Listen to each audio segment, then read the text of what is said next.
Hi guys! Andito nga pala kami sa Mayanas pa. Kasama ko ang aking anak na si Summer.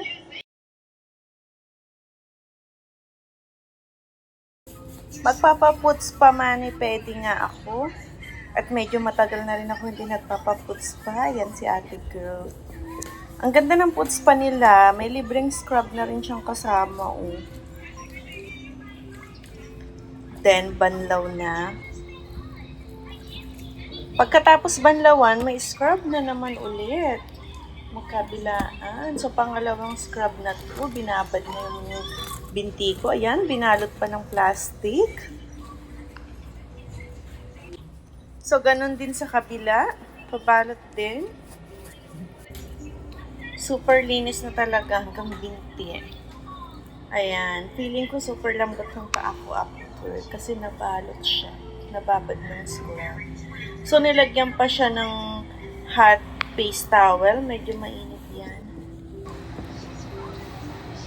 At ayan, tinalokbongan na.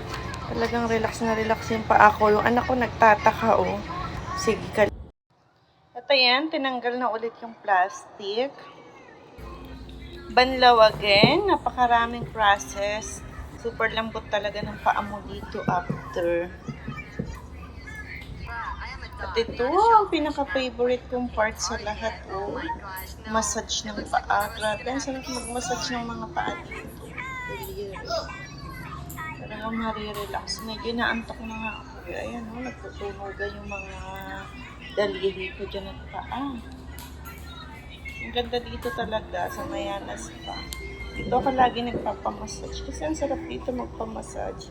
Talagang high quality yung mga services nila. Hindi ka magbigo.